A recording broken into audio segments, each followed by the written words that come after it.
Hello friends, आज हम लोग agreement of the verb with its subject सीखेंगे। Agreement of the verb with its subject का अर्थ है वाक्य की क्रिया अपने कर्ता के अनुरूप होनी चाहिए। अर्थात यदि सब्जेक्ट एक वचन का है तो क्रिया भी एक वचन की होनी चाहिए, और यदि बहुवचन का है तो क्रिया भी बहुवचन की होनी चाहिए। अंग्रेजी व्याकरण में फर्स्ट फॉर्म की सब क्रियाएं गो, कम, स्लीप, रन आदि बहुवचन की मानी जाती है। इनका एक वचन बनाने के लिए इसमें एस या ईएस का प्रयोग किया जाता है। For example, goes, comes, sleeps, runs. Present indefinite tense में नॉर्मली हम इन वर्ब्स का प्रयोग करते हैं, लेकिन इसके कुछ एक्सेप्शंस भी हैं। जैसे आई एक वचन का है किंतु आई के साथ बहुवचन की क्रियाएं प्रयोग की जाती हैं, जैसे कम, गो, स्लीप, रन आदि। इज, वाज एक वचन का है।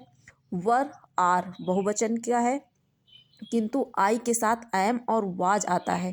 शैल, विल प्रत्येक कर्ता के साथ आ जाते हैं, किंतु यह ध्यान रखना चाहिए कि सामान्य रूप से आई वी के साथ शैल और अन्य सब कर्ताओं के साथ विल का प्रयोग किया जाता है।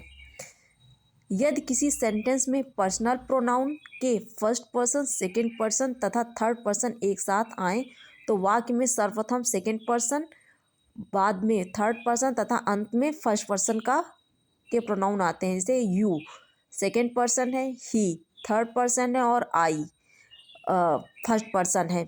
इनके साथ में प्लूरल वर्ब का प्रयोग किया गया है। You, he and I have passed.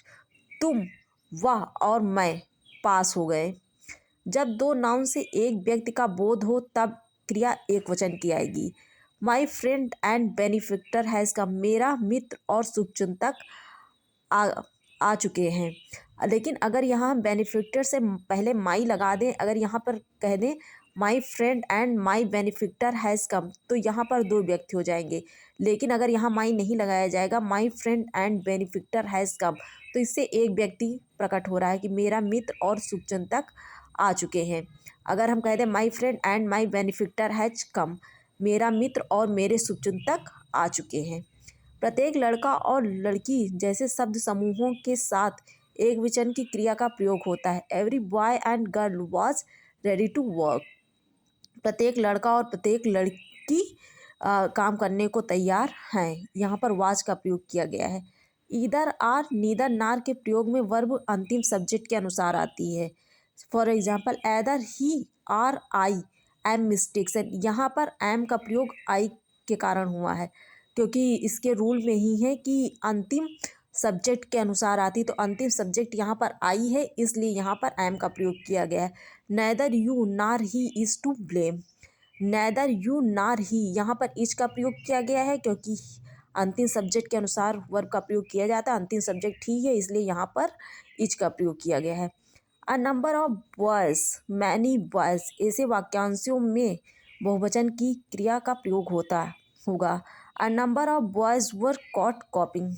बहुत सारे लड़के नकल करते हुए पकड़े गए। यहाँ पर वर का प्रयोग किया गया है क्योंकि अ नंबर ऑफ बॉयज़ के साथ में प्लूरल वर्ब का प्रयोग किया जाता है। एज वेल एज के साथ क्रिया पहले सब्जेक्ट के अनुसार आती है। He as well as I is criminal. पहला सब्जेक्ट यहाँ ही है, इसलिए यहाँ पर इज का प्रयोग किया गया है। He as well as I is criminal. Thank you.